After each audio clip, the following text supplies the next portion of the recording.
So it's not gonna take that long. We're gonna do like 30 to 45 minutes of kind of the uh, marketing strategies that we do to help kind of increase engagement online and visibility. Some of the techniques that I just kind of learned over the years, how to structure your content.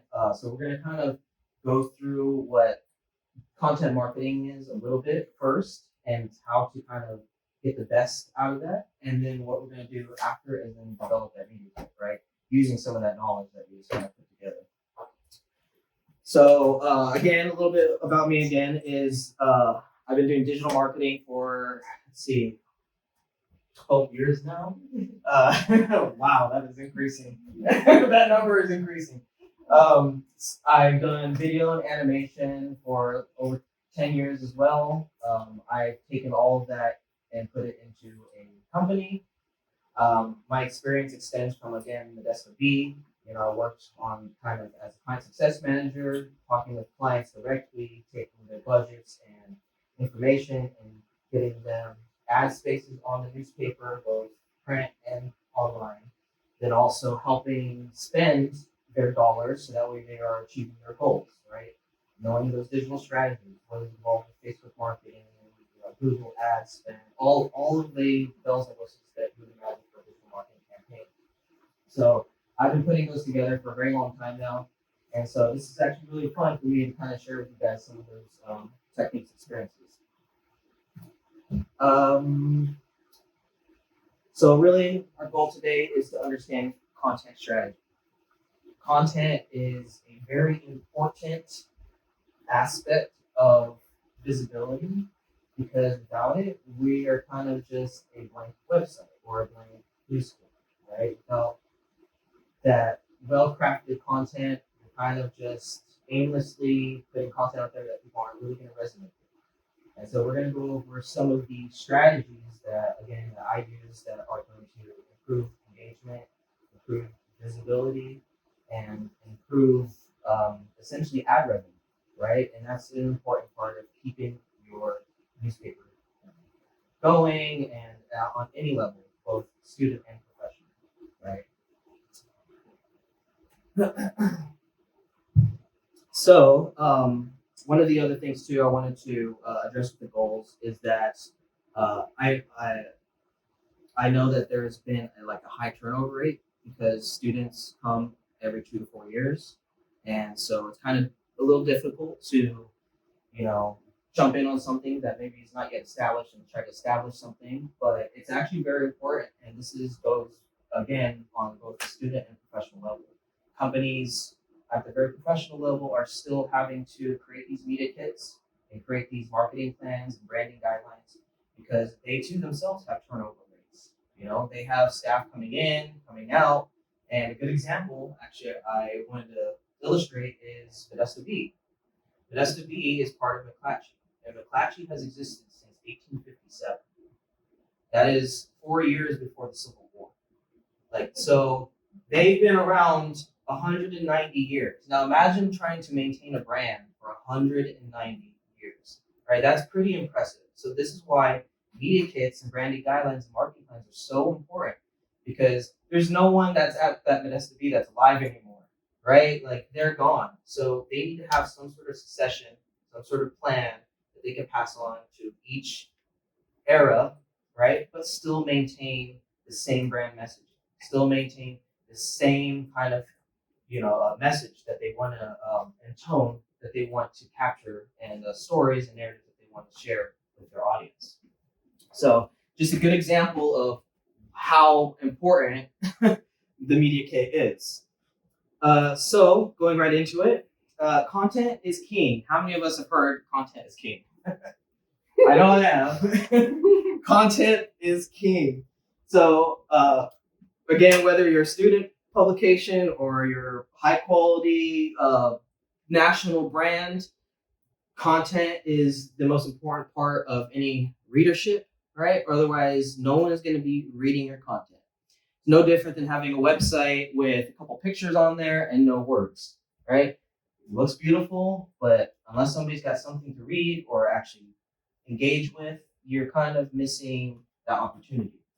So well-written content builds trust and keeps readers engaged and helps maintain that brand consistency.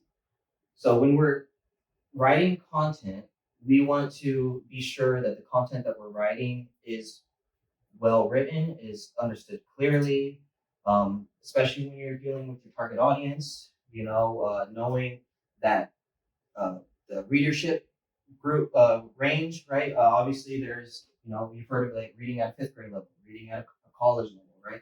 Understanding your audience is important to actually crafting well-written stories too, because to you it might sound really fun and exciting, but to your readers it might come off too goofy or too humorous. So we want to make sure also that the content that you're writing is appropriate. Um, Sourcing stories from campus life and the community.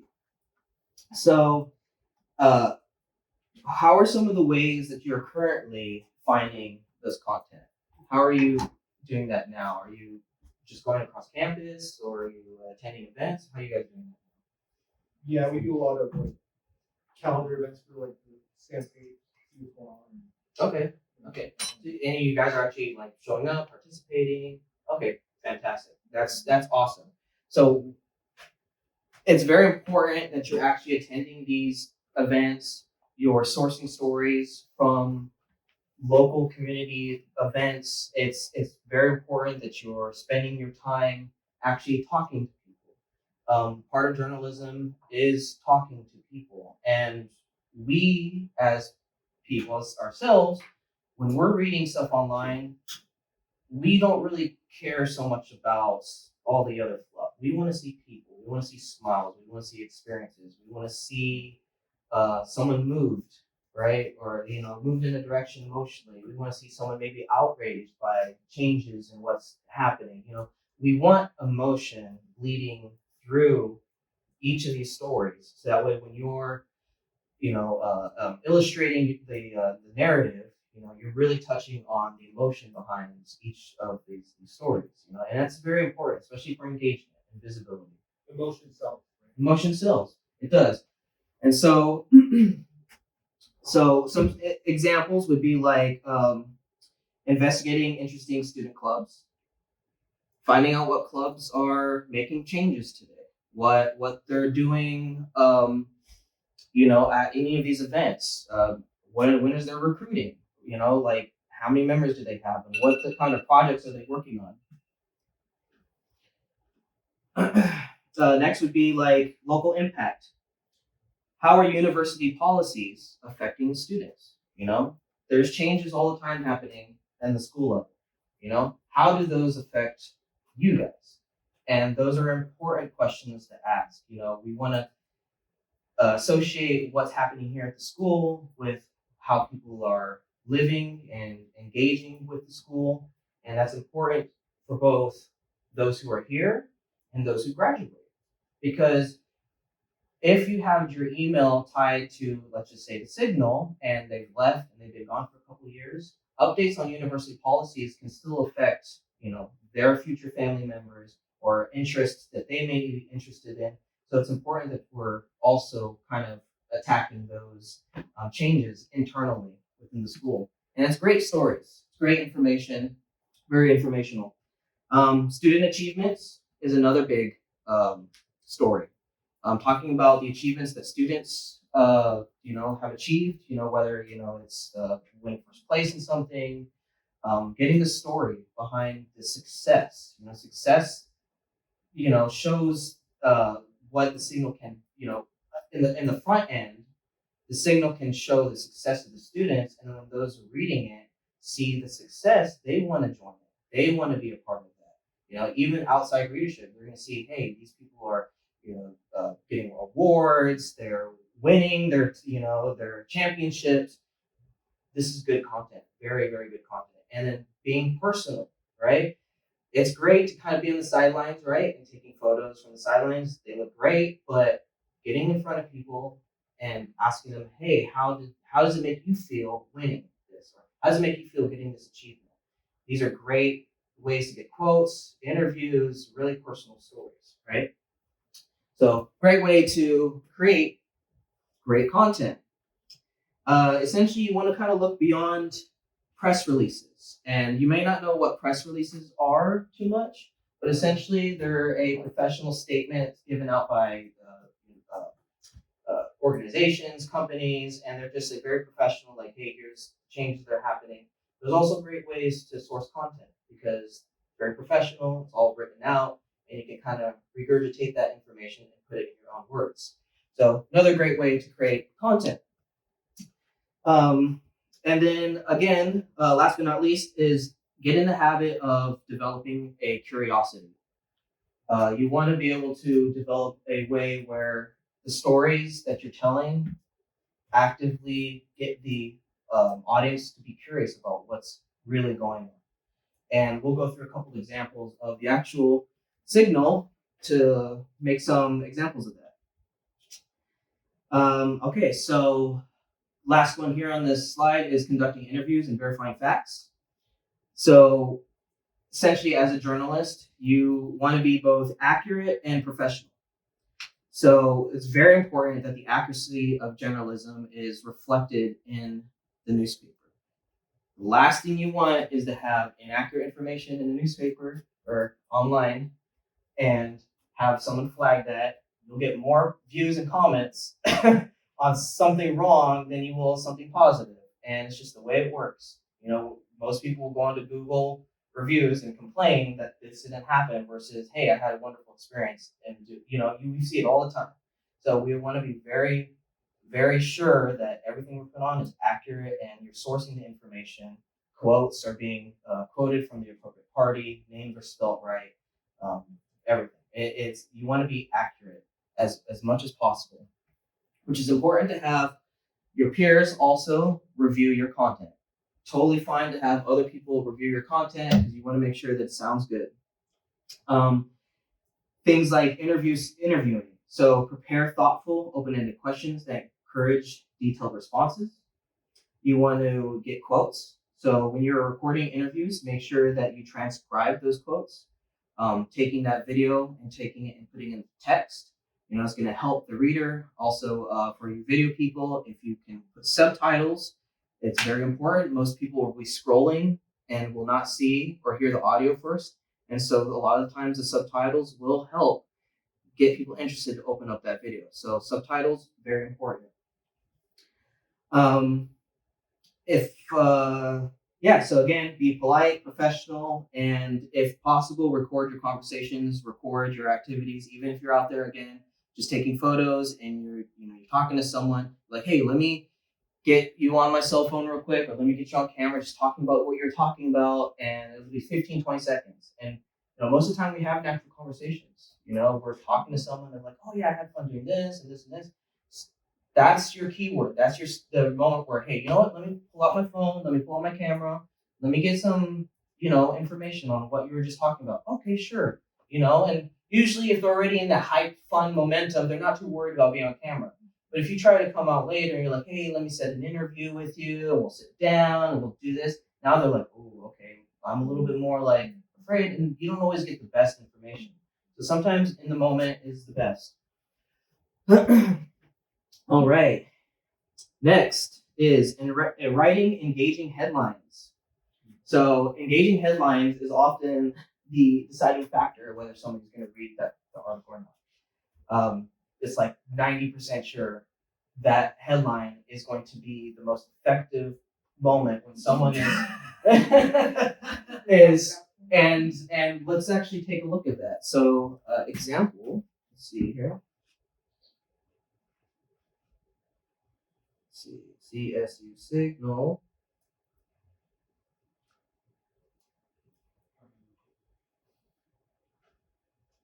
Oh, spelled that wrong. That's cow signal.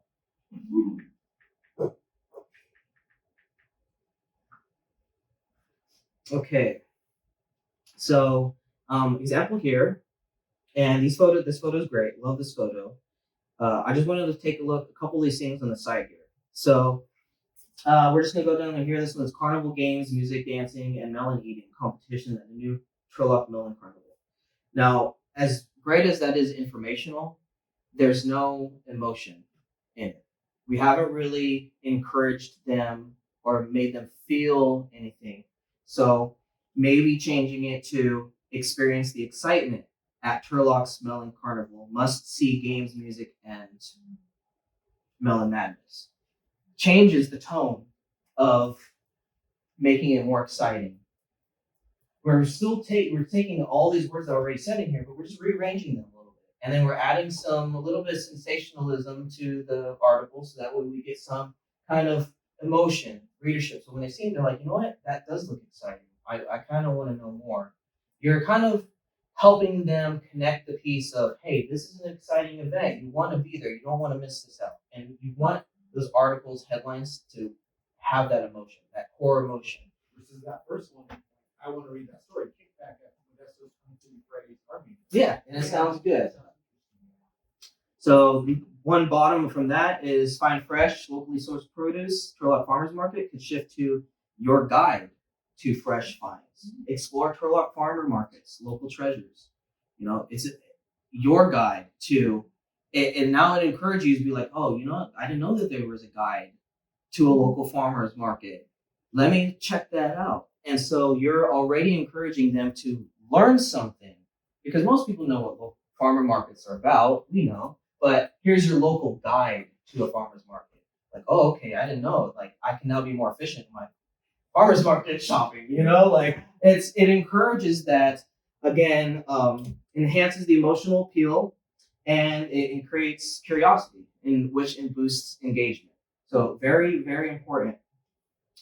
Headline structure. So headline structure could be like questions, listicles, and intrigue. So for example, would be like questions. How will the new policy affect campus life? It's a good question. How will this policy? What policy? What policy are they talking about? I want to know how's this affecting me? Is this going to affect me?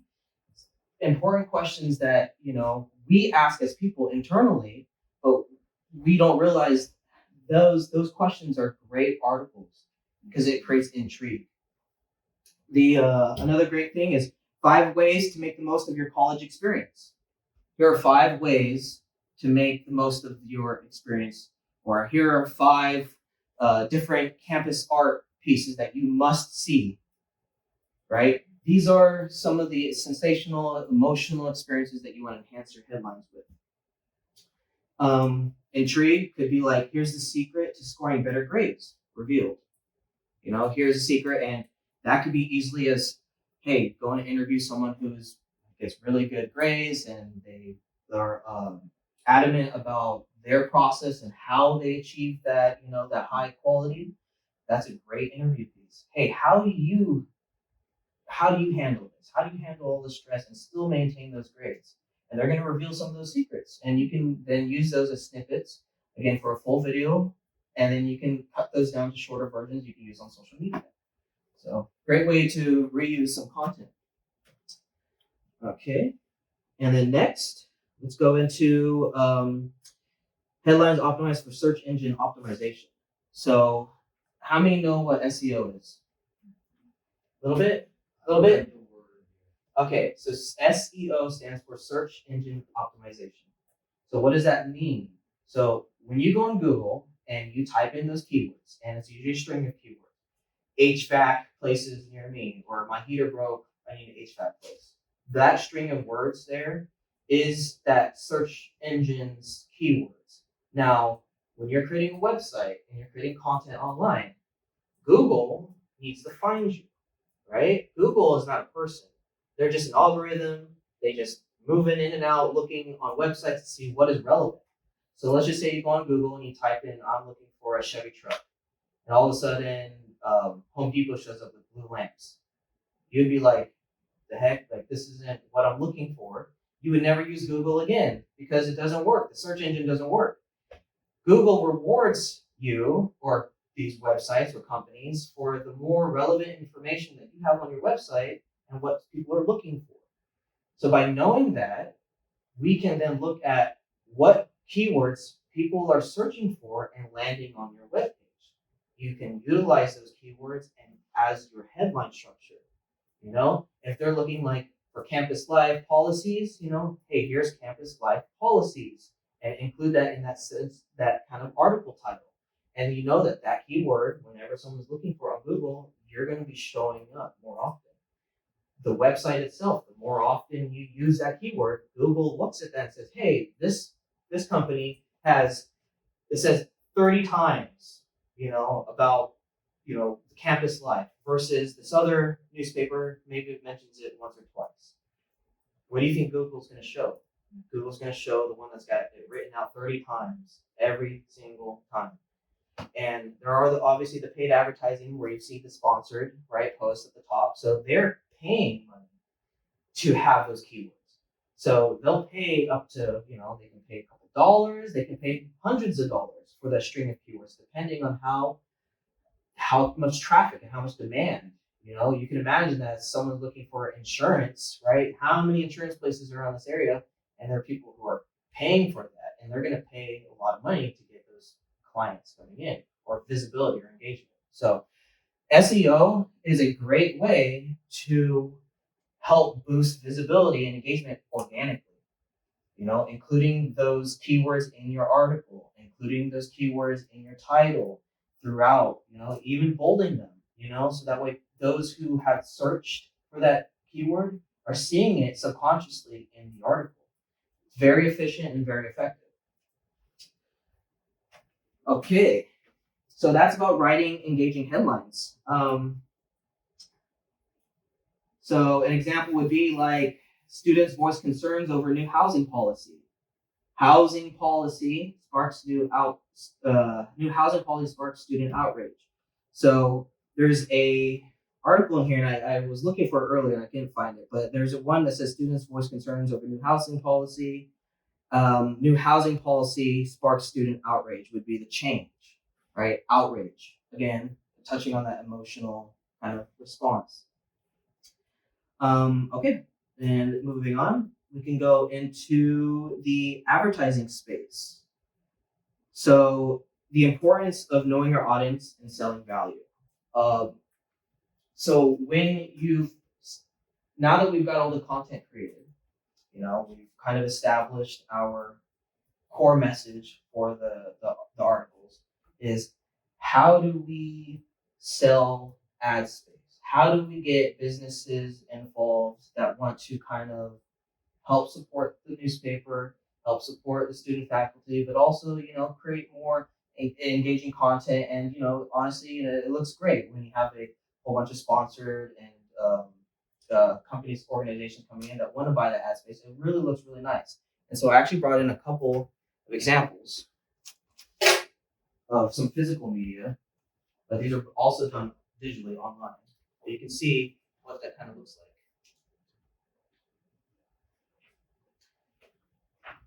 So in there, you can see that there's a couple pages, like a full page ad, either by like Health Plan San Joaquin. There's some in there from Kaiser, Permanente. There's a bunch of different advertisers. Some of them get half pages, quarter pages, but essentially all the photography was done by me. The content was written by another marketing specialist there at Golden Valley Health Centers, and then we had someone else kind of actually arrange the magazine itself. So we had 3 people work on this together, and then including the marketing managers as well for oversight. So yeah, these are very great ways. So here's an example of a full ad right there. This is Health Plan San Joaquin.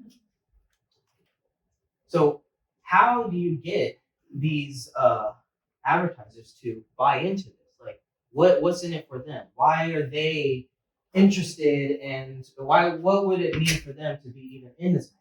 Well, Golden Valley Health Centers has a very specific target audience. Very specific.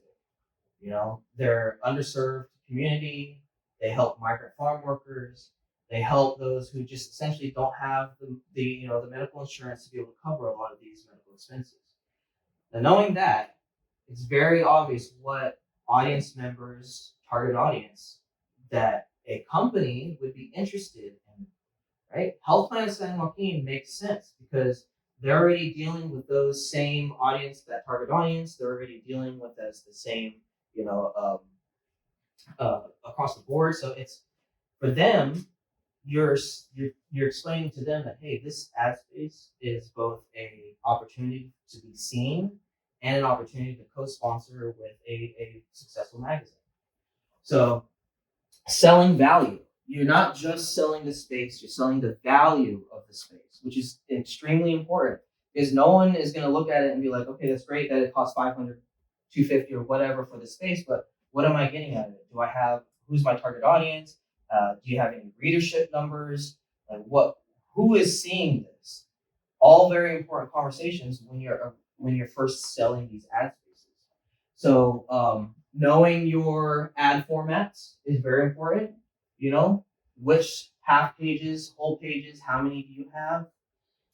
Display ads, the difference between banner ads and sponsored ads. Display ads we see all the time on websites. They're usually on the side of the blogs, or they're in article ads. You'll see them kind of displayed in between the articles.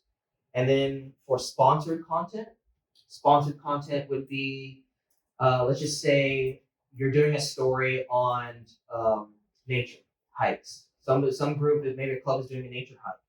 It's a perfect opportunity to speak to, let's just say, Outdoor World, or speak to one of the local outdoor companies here in the area and be like, hey, we have this whole article based on this outdoor activities. There's a club in there. We'd love if you can be a sponsored advertiser to come in and be on that page because it's relevant to them.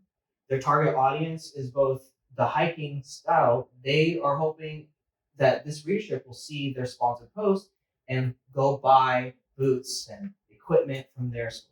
So that's where sponsored content comes in, the difference between advertising and sponsored. Next would be, again, identifying those businesses. So a good business, right, would be focusing on your pitch, right? So first things first would be your pitch and how, and we'll get to that too in the whole workshop side of it. But the pitch is very important. You don't want to come off salesy, but let's be honest, you are there to sell. So there's a kind of fine line between understanding their pain, understanding where they're at first before you even start talking numbers, before you even start showing them. You have to understand what their pain points are. What it really comes down to is they really want to know the value they get out of it. So if you can find their pain point, and most of the time it's, hey, we're not getting enough customers. Hey, we're not getting enough leads. We're not getting enough of this. We're not selling enough. Understanding that, you're like, hey, we understand that you're not selling enough shoes on your outdoor wall or whatever it is. We understand that pain, but hey, look, we have this whole hiking club. They go every year hiking. Like, this would be a great opportunity for you to get in on the college campus and start selling. Now that makes sense to them, right? You're introducing value because it's not just, hey, we got a space for you and you can get some advertising. No, you're explaining to them that there is a market over here that needs your product and we want you to be sponsored. Now all of a sudden it's like, hey, that's a no-brainer. If I spend $500 a month for that and I get 2 to 3 people coming in spending $200 on shoes and equipment, I made my money back. And it makes sense to the advertiser. It makes sense to the company. So you want to introduce value into your pitch. And that includes identifying those businesses, right? So once you kind of identify the business, for example, again, with another one would be like a pizza place, right? Everyone loves pizza, right? But there's tons of local pizza places that would love to have their ad on a college magazine, knowing that, hey, that people are reading it and they're going to want to then, encourage them to go get some pizza at, Pizza Slice or whatever it might be. So understanding your target audience, developing your core pitch will help you reach out to businesses that are going to fit well within the magazine, because you don't want to just go shotgun approach and just start asking all these companies that, hey, like try and do this, try and come in and bring them an ad spend, and then they're not really moving the needle. They don't feel like anything's happening. You're gonna kind of get burnt out. And that was one of the issues with Modesta B, and why Modesta B struggled so much was they went from a like, hey, we're a local business and we're here for the community to we need as many advertisers as possible because we need to keep this company floating. We need to keep it going. And so that changes how the relationship works with some of these, organizations. Because if you're just here to sell them and it's not working, they're gonna be like, well, this company just kind of burned me, right? I'm not gonna work with them again. That's not what you want. You want to build relationships, you want to encourage them, and you want to be transparent as well. Very important, transparency. Okay. So then, going through the, actually, you know what? Before I do that, how many know what an ROI is? ROI. So that's called return on investment. Very, very important. And not everyone's going to want to get into the numbers of this, but I love this stuff, right?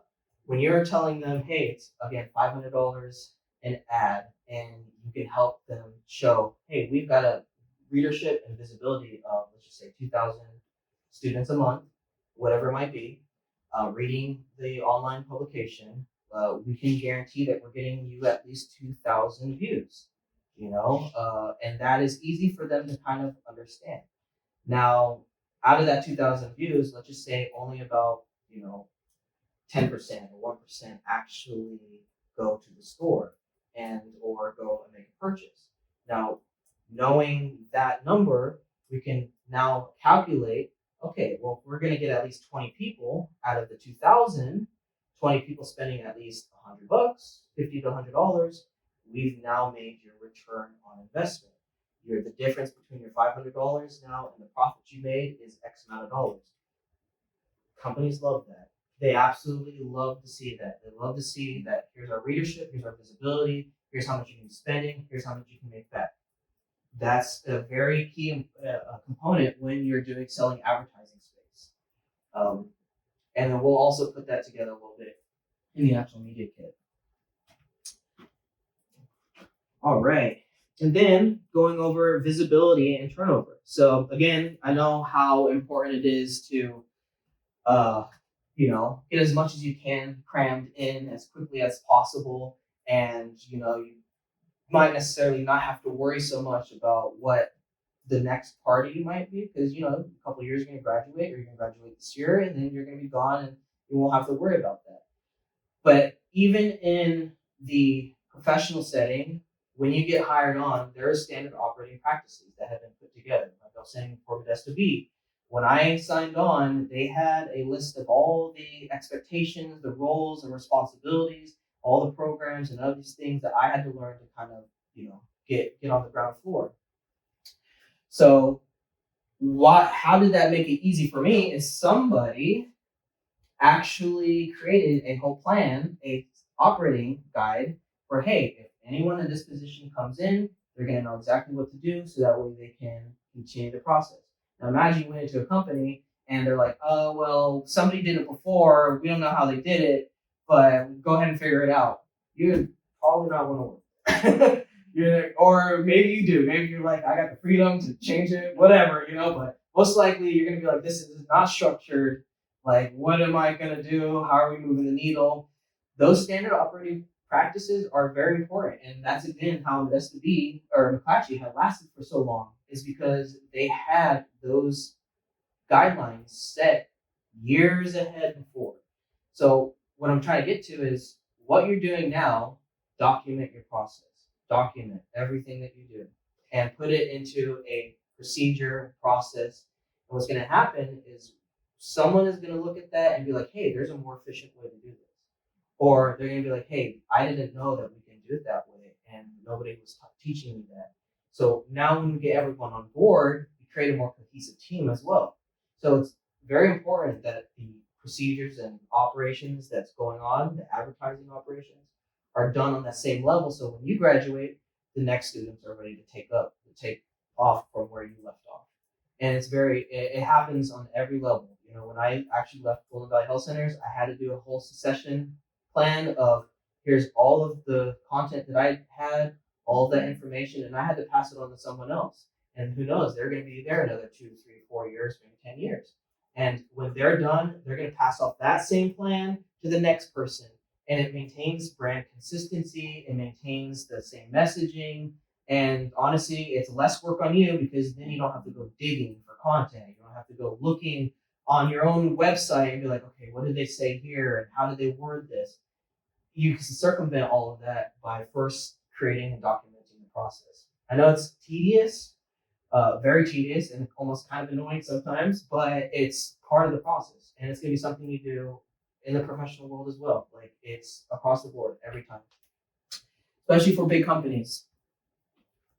So that goes over kind of like the turnover rate, right? So document processes, sharing knowledge, onboarding new team members. Onboarding, again, is very important. Not necessarily you'll have to do any onboarding, but imagine what your process was like and how you can improve that for the next person. Because that really does help. It will help grow the newspaper, will help grow this, and you'll also be a contributor to something that lasts that long. It feels good to be creating content, and then again, you see those magazines, and I see the photos, and I see them still in lobbies to this day. Years after, and it feels great to see that my content, people are picking up and reading it, and they're looking at the photos and you see the smiles, and it feels good. And so we want to create long-lasting content that really does resonate with people. And each of the new team members understand how important that is as they're coming on board. The last thing is utilizing digital social media platforms to boost engagement. So like I said earlier, filming videos, interviews, asking questions, Q&As, on social media, on those platforms to help with content, like I said, going to these games, asking people right there, or going to these events, graduation ceremonies, whatever it might be, getting that content live in person, then you can always come back and edit those out or edit those down. Doing long form video on the blog is totally fine, but short form on social media, always. You want to kind of avoid the long form content unless you've got really, really engaging content and you've got a whole hour to talk about, marketing like I'm doing right now. Like it's really important that you're keeping that concise messaging, and again, the core value of that article is very important that you're again touching on that emotional response, asking those questions that are going to kind of instate emotional responses. Very important. Setting up your questions ahead of time, being prepared, preparation, especially for journalism. One of the key components is asking those questions out loud or to somebody else, seeing how they kind of sound. And it's happened to me before too. I've written questions out and they sound good on paper, and then you're asking and you're like, well, that sounded kind of weird. Like that did not sound. Let me rephrase that, and then you're kind of like jumbling. Preparation, prep all the time. And again, professionalism, and you also want to be very courteous to the person you're interviewing. If they don't want the camera, don't stick it in their face. If they are okay with the camera, stick it in their face. Like we want to get that content. So again, that would be utilizing digital and social media platforms to boost engagement, using the same keywords and SEO strategy for both the online works the same for social media as well. Social media, has smaller headline brackets. So you only have limit to maybe 3 to 6 words on most social media. Whereas on the website, you can have, 10 words or 15 words, a whole article, a fat block of, headlines that really engages. But with social media, you're really only limited to 3 to 5 words. So you really want to be concise in social media, and you can even trim down the original headline to shorten version of the original. So, it's all okay to do. Okay, Q&A. Any questions so far? Any questions? Yeah. I also work at the research next door, and they gave me a library of literally everything in the Sure. I don't know if I was gonna ask you, like people that like after this research. Yeah. And I didn't mention that I also work for radio as well, or sorry, TV.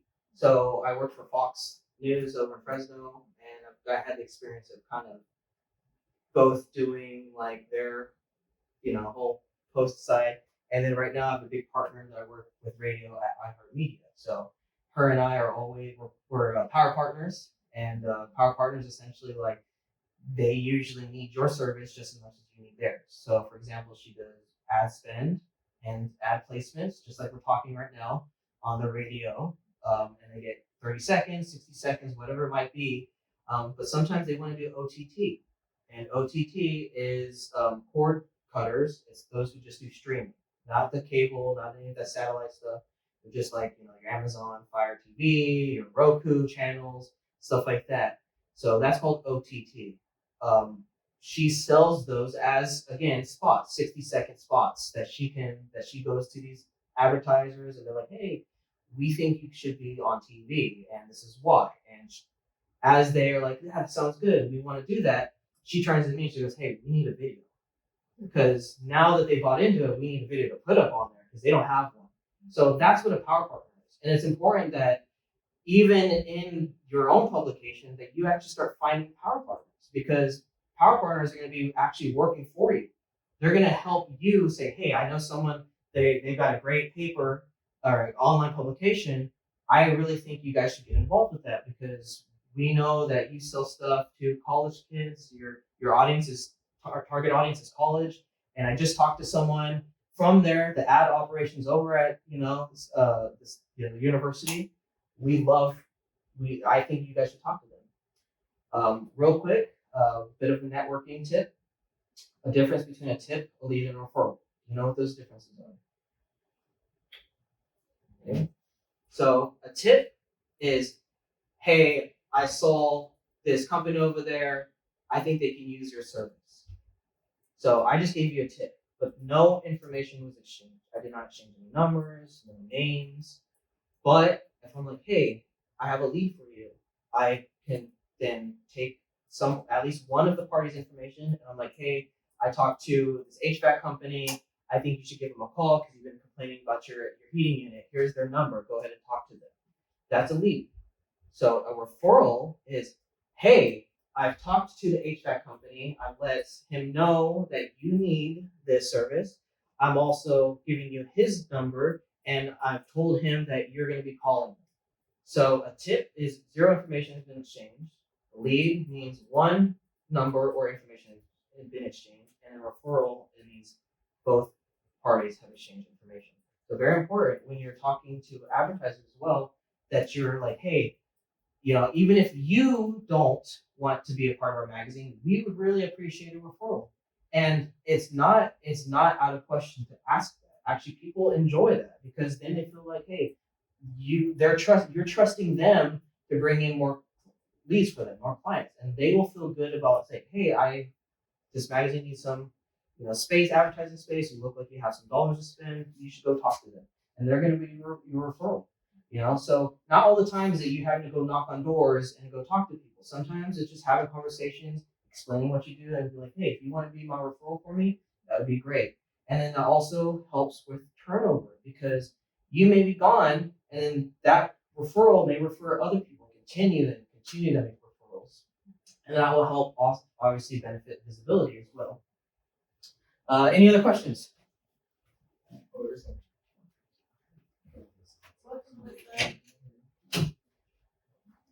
Hi. I have a question. Yeah.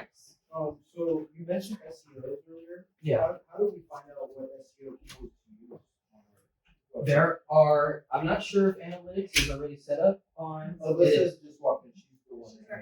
Analytics person. Hi. I'm Kirk. I'm Kirk, by the way. So analytics is going to be your friend. There's two things: analytics and Search Console. Analytics is going to be great for understanding web traffic. You'll able to filter out campaigns that you're doing. So let's say that you have your social media channel and you want to start having those links that they're clicking from be tracked. you can use a thing called UTMs or UTM generator, and you can put in your campaign information, and then every time someone clicks that link, Google sees, hey, this person clicked that link. The UTM says from social media, the 2024 campaign, and so. That's all the information you need. So you can filter that on the Google Analytics side, and then you can be like, okay, let's see where they're coming from, what keywords they're using, and where they're bouncing off of. Sounds like a whole course on it. And that is a whole course on itself. Trust me. That is like a whole year's worth of content. Okay, but here's the thing you can do. Circle those keywords and ask Snowsight to give you one of their 1-hour trainings to show you where to find that information. They're gonna know all those words, all those Yeah. catchphrases that he's saying, they're gonna know all that. They'll be able to craft an hour session with you to show you how to find all that. Yeah, absolutely. They have really good support for our site. Okay, cool. Yeah. The analytics is all there, information. It's important. You take those keywords, and then from there you can have your list of 25, 50 keywords, and you can actually put that in your media kit. I have another question too. So, Yeah. I like to use hashtags on posts. On Yeah. Instagram. Is that part of SEO? Yes, analytics? absolutely. Okay. Yeah, the hashtags as well. So using hashtags as part of the SEO strategy. Yeah, to get those keywords that people are looking for on Instagram, social media. Yes, absolutely. Definitely use catchphrases and singular keywords. Catchphrases work a little bit better because they're longer string of text and they're more specific. So, something as in HVAC near me, that's really short. But if I said HVAC near me in Modesto, broken heating unit or whatever, it's a long string of text. It's very specific, but Google understands that a little bit better, and it's going to help filter out what people are actually looking for again to find you. Those keywords on the headlines, keywords in the body, keywords and the hashtags. Very important. Yeah. Any more questions? And if you want this presentation, QR code, so you can download it as well. Oh, So is it kind of like it's literally like a list of like all the contacts stuff you would need for like, Yeah. is it like that for like people that are after this? This is perfect. Yeah. So you have your contact list, your you should have your speech as well. And okay, you got your login, scenes, remember events, press release, merchandise posters. Yeah, this is a great example of a almost like a media kit / branding guidelines. So this is a perfect hybrid of when you're selling when you're handing off information, like that's exactly what you need. All your contacts. And just so you know, you all have that in Teams. That's where all that lives. All of that processes that you all have to go through. All of that stuff is there. It's just Yeah. So okay, well that's the first part of the presentation. The second part is, let's see here. Let's go back. Oh, drive.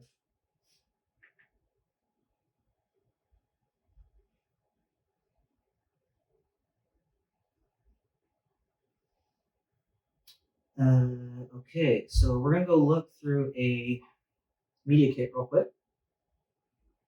An example of one. And I'm gonna show you a mock-up version that I did just as a template. And then we can go off and start building our own. So media kit. So kind of taking a little bit of a turn a little bit is the media kit. So now that you kind of understand the actual publication side, now how do we put that into a presentation or a media kit that we can then go to advertisers and sell them on the idea, right? Now that we know that the content we're creating, we know exactly what our articles are talking about, it makes it easier for us to actually go to advertisers that are relevant, right? You're not going to necessarily want to go to, like I mentioned, an HVAC company. How many homeowners are right now college students? It's like not that many, right? not the greatest.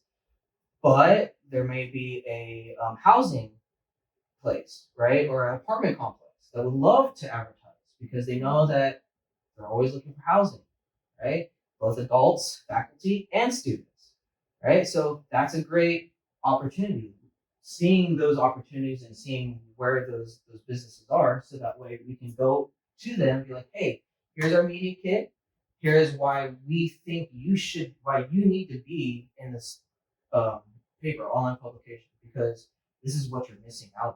This is what the opportunity of the value that you can get from being a part of us. Oh, look at our readership, look at our demographics. It's everything that you're looking for, and we can help get you that, get in front of them. So one of the first things that you want to do is a about us, or a kind of, Mission statement or? yeah, it's like a short introduction, right? So you want to have your introduction of who you are, what the signal is, uh, what your intent, your missions and values, kind of culminate into a short intro, and that's going to really be the kind of the first page. Other than your front page, this is going to be the first thing that they see, and you really want, again, to touch on the emotional side of things. You really want to touch on the importance of what you're doing here and what the intent of the paper is to do. And it really is to inform the faculty and student body, right? You really want to get that information out to them, however that is, whether, like, again, video, social media, online. Illustrating that in your first sentence is very important, in your first intro. And I'll let you, and we'll, like I said, we'll do the media kit, and we'll let them create their own version of this. So I'll leave this up so that you guys can kind of go through and start creating your own.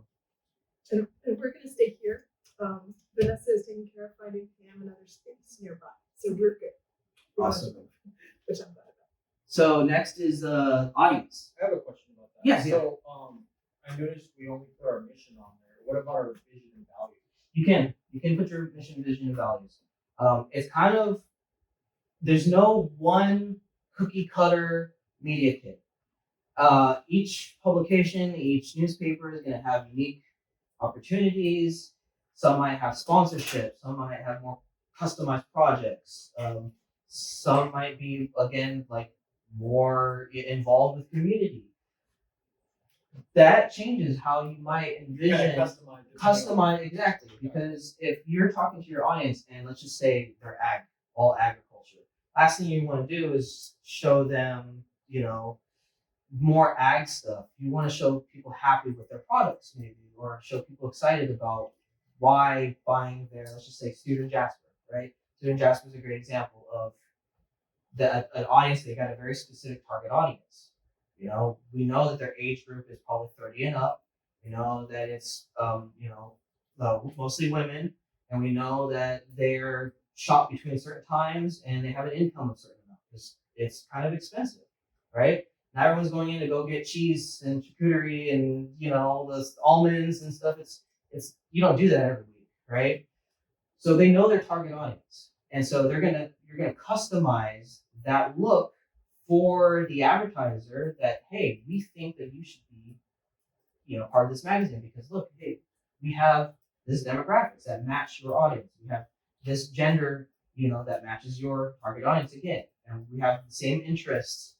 What we're posting on our content, like articles about, let's just say, foods and snacks and how to work on a budget or whatever it is. Hey, we think you should be part of that article, and you're gonna want to make your media kit reflect that same kind of emotion. In this case, this is Digital Trends Media, so we know that their target audience are usually high earners. They're not yet rich. It's people that are business owners, small entrepreneurs, like those who are already kind of established businesses that are looking to maximize or build their wealth, right? So that right there in the very beginning, again, we're not seeing a bunch of almonds or orchards. We're seeing happy, smiling people, right? We're seeing their target audience. And that's very important when you're building out a deck like So bold statements, a little bit of information, and again, an intriguing article headline as part of this media kit. And we go down, they're going to expand even more on the audience.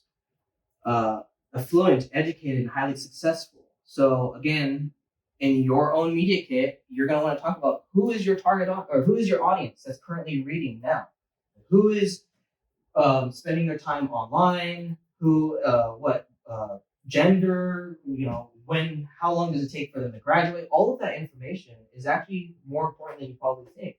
Because as an advertiser, they're gonna come in and be like, okay, well, I know that every 2 to 4 years is a turnover rate, but we know that you do clubs or like ceremonies, say graduation ceremonies, every so often. They can jump in 2 to 3 months prior to that ceremony, and let's just say they're a company that does all the hats and the merchandise. They're going to want to be in 3 months earlier, right? So seasonally, based off of your demographics, you're going to go up to them and be like, hey, during this time, we have X amount of readership, we have this amount of dollars coming in. We think you could benefit, especially during graduation, where people are looking for stuff. That's almost a no-brainer for them, right? For a couple of months, they're going to spend maybe 1,000, 1,500 to get in front of thousands and thousands of students that will end up purchasing from them anyways. Especially if you create a very streamlined, access, like a QR code that leads straight to their store, or a contact name or information that leads directly to their e-commerce, or directly to someone they can contact, right? Whatever it might be, how that looks. Again, those are the pain points that you want to understand from that business, right? They're going to tell you that, like, hey, we don't sell enough tacos on Wednesday. Everyone just comes on Tuesday, but Wednesday sucks, right? Hey, let's get an ad going that says Wednesday tacos are half off on the thing, right? You've seen that all the time, right? And that's why they do that, because they know that those days have those lulls. So they want to encourage and entice people to, hey, come in on those days that's not normally busy, so they can keep drumming up more business. So all things to think about when you're building out your audience for your target advertiser, right? And you can even have multiple media kits too. So depending on if you want to even be more specific. For example, I have a media kit specifically for Google nonprofits, because Google actually offers a nonprofit grant, or a grant for nonprofit companies up to $10,000 a month. And for a nonprofit, that is an insane amount of money. Almost every time they're like, what? It goes not to their bank account, it goes into their credit, their Google Ads credit, but still, it's $10,000 a month that they can utilize for whatever they want. And so I'm not going to create a media kit that has, hey, I do video animation, I do all this, and then I go up to them and like, hey, we do all this. It's just too much, right? Scale it back a bit. We're focusing on the specific target audience. Hey, we're Google nonprofit. This is what that process looks like. This is the cost. This is what that process, the timeline, deliveries, and this is what you expect to get out of it. And I show them kind of those numbers. Again, the ROI. If you're getting $10,000 in Google Ads and you're spending $500 for me to maintain it, plus the profit that you gain per month, we can see the X amount of dollars you're gaining in profit or revenue, right? Especially if $10,000 is not theirs, they're just benefiting from that. So again, you can specify each of the audience information within each of these slides specific to your target advertiser. This goes into more like the digital trends and engagement. So again, going into analytics, showing them who's their audience is on social media. It's as important as what they're doing in terms of activities too. If we know that the majority of our audience reading are also gardening like people, it's easy for us to go to some of these like local, gardening shops, or, like a Home Depot or something, or any of these other places, and be like, hey, we have a whole gardening section and people really want to read it and watch this stuff, or we think you'd benefit from that. That's showing the trends of their audience and lifestyle. And that helps an advertiser see the value of the magazine, because when they're looking at the article, they're like, they don't care less about campus life policies, they can care less. But if their audience that's reading these campus life policies are all, guitar playing people, hey, Guitar Center, like, we think you should be a part of this sponsor because, hey, you're going to benefit greatly from this. So putting the information here in a very well displayed format to show them, like, this is our audience, this is what their interests are. So when you go to these advertisers, you're like, hey, we're hitting these amount of people. Like, you can be getting this audience every month coming to your website or seeing your ad, and that creates that value, right? And I think last in here is where they're being discovered. So kind of talking about, okay, we have an online publication, which is owned and operated. That's what O&O means. The owned and operated is what you guys have, an owned and operated online publication. So you guys get to choose where your ad spaces are, get to choose who advertises with you, where you place those ads. You have a lot more control over that versus, being just stuck between just social media. So not only do you say, hey, we have owned and operated sites, but hey, we also do social media. Maybe we're seeing sometimes on, let's just say, I don't know if you guys have this opportunity, but this, the big sign out there with the football stadium, like, the big sign there, like, hey, if we, just for a couple seconds, you have the signal and the sponsored logo of some company, just for a couple seconds, right? 15 seconds, just to have that on there. That would be listed here, right? Hey, you get access to our signage, right? Digital signage, right? All these sections that you want to build out, like, hey, these are opportunities that we have for you. Again, that's social media, so you're going to list out your Facebook, Instagram. I don't even know what the other one is, but okay. So, what makes you different? How your voice resonates between the noisy landscape. Like you're saying, there's tons of student newspapers across California and across the nation. How do you make it unique and different? That does involve painting, again, the trends that your audience is kind of assimilated with. We want to focus on the accessibility and approach of how we're getting these target audiences. So, for example, if you write an article of, let's just say, something happening on campus, explaining that these trends or what's happening on campus are unique to your experience. There isn't going to be anyone in the Valley that can offer this type of unique experience. So finding those opportunities. I know it's a little bit more vague on that one, but essentially it's you want to find ways that you're unique, that you have a unique value. Yeah. Yeah, and I think a good way of doing that is creating content that doesn't just have like students and faculty as readers, it has like actual students a lot. Yeah. Nathan did a really good article on 9/11, and we got a lot of like people that Absolutely. students and faculty that actually commented on that. Yeah. And again, like, it's online, so you're not stuck from just the school's audience, right? Like, people are looking for this stuff, and this happens often too. Is someone writes an article that's really good, and a big company will come in and be like, "Hey, this is a great article. We want to expand on that." And now you've got this, these bigger media publications reaching out to you about these smaller stories. Yeah, Veronica had one published last. Oh, okay, awesome. See, perfect, exactly, right? And that's your goal, and that's you really want, because when you're so small, it's the same thing like when you're a small YouTuber or a small streamer. You have to kind of utilize bigger audiences, be a part of like these other streamers, include them, tag them. I do all the time, like I tag Facebook and Meta and all these things, like, because at the end of the day, the same audience. I use Adobe, I tag Adobe, and then those who are designers who are following Adobe find me.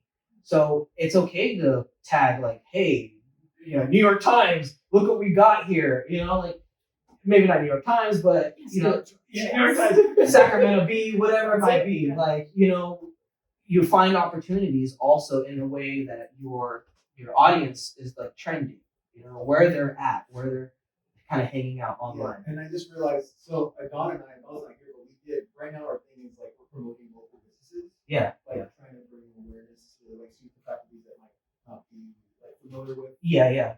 their product. I forgot to. So they actually posted our video on their Instagram. Like we went to my CrossFit gym, we wrote it down. Okay. I didn't have them tag us. I missed an opportunity right there. Yeah. Great. That would have been great. Yeah. Absolutely. And then it's like also in the blogs themselves, the articles themselves. Don't be afraid to it's called backlinking. Right? So real quick, backlinking is a way for websites to talk to each other. So backlinking creates a way that, again, Google sees, hey, these people are very relevant and they're being talked about. And the more other sites are talking about you, the more you become more important on Google's algorithm. So tagging other websites in the body of the email, or you've seen it all the time, it will be talking about something and it'll say an article from this, but it's got the link right in the text, and you click it takes you to Wikipedia or something, and you're like learning about now like Egypt or something. You get distracted because they were linking from Wikipedia or another website, another article as a backlinking technique, so that way they look more important as part of Google's algorithm. So something I actually forgot to mention was that backlinking. That's actually super important for website development. Okay. So this is just kind of an overview of the how you drive action. We won't have to go really too much into this, but this is more of like talking about the journey, how you approach the businesses, how you do your research, what your intent with them is, and how you plan to handle after they've purchased their advertising. So this is part of that sales journey, the consumer journey. If you've never heard of the consumer journey, there is kind of 4 steps to that. It's awareness, it's consideration, it's a purchase, and then it's advocacy. So awareness is the stage at, hey, you're running a Facebook ad or Facebook post, someone's scrolling and they see the story that they haven't ever heard about, never seen the signal.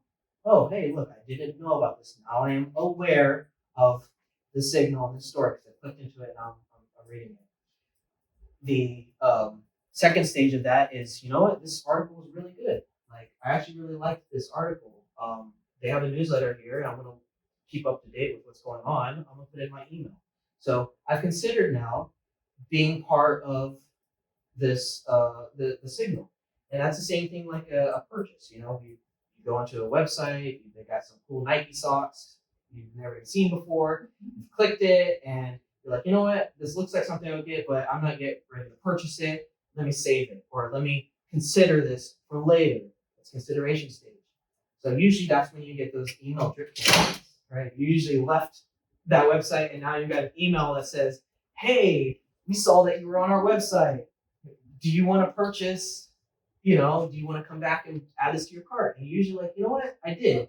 Now you're going on there and you're now making that purchase. Now you've gone into the third stage, the purchase stage. What happens after you make that purchase? You get that email that says, hey, thank you so much. Please leave a review on Yelp. Please leave a review on Google.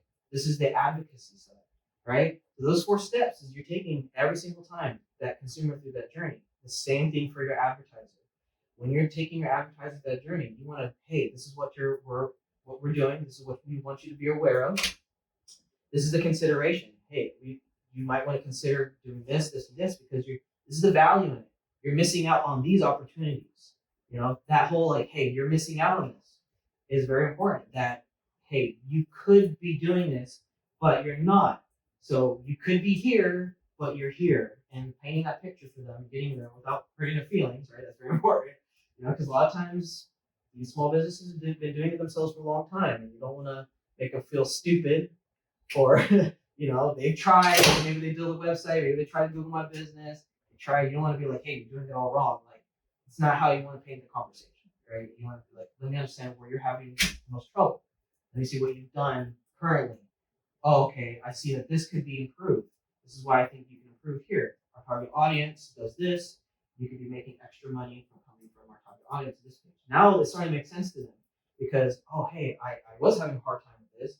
They're offering me a solution and they're here to help me. And they're local, they're a student body. I have my trust in that, right? Very important. How we drive action. Okay. We can skip buying decisions. It's fine. Always good to include who you're recognized by, right? Branding partners. If you already have partners that you're working with, current ads or advertisers, that's great. Show them that, hey, we've got these people working with already. Like, you want to be this too, because we're running out of ad space, right? Very limited. You also want to sell that limitation as well. Don't have to worry about that. Again, doing a slide on, hey, this is our ad offerings, like ad specs. And this is what we offer: sponsors, display ads, advertising in articles. You're going to just list those out. Very easy. And then the last slide is going to be your partner with us, your contact us, or your outro. So real quick, let me pull up. So we're going to get started here. A sample I made for you guys. So I did this very quickly. So just to give it a kind of template sample for you guys to get started. But I'm branding important, right? Keeping the same colors, the same emotion, the same feeling. Here we have our intro, right? Our short intro, introducing who we are, what it's about. We have the stats or facts that we can include as well. Again, the capabilities, which be like our in-article ads, display ads, sponsorships, explaining to them what exactly that you guys are coming there to offer them.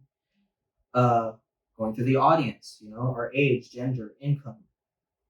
Audience again, who's reading, the readership and viewership.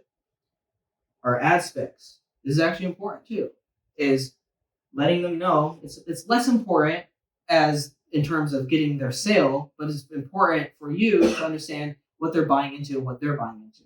So a medium rectangle, mobile ad, understanding these so that way when you're having these conversations with them, that they know that you know your content, right? Because they're going to ask those questions. Okay, well, if I do buy into it, what am I getting? Okay, well, we can do a full page ad, which if right there's a magazine too, if you haven't seen those, right? So there's some ads in there, so you can take a look at those. You can do a full page ad, and you're gonna explain to them this is what it looks like. If you have an example, even better. You show online, you can show them this is what a full page or a sponsored post might look, or sponsored ad might look like in the article. You're gonna show them that. I'm not sure if you guys do pre-roll videos, but so pre-roll videos are awesome, right? Great opportunity. So pre-roll video is the ads that you see before you watch your YouTube video, right? It happens all the time. You go to press play, watch it, gives you a couple seconds, and all of a sudden you're watching 2 60-second ads, and you're like, crap, I gotta wait. You're waiting for this ads, but man, is it locked in your head, those advertisers. Like I kept getting that Intuit tax one where it's like in the party and they're like, are you doing your taxes? Are you doing it? And I got that one on my social media, I got it in my emails, I got it on Reddit, I was like, it was just so much. Now I can't get out of my head, right? So those pre-roll videos are actually super effective.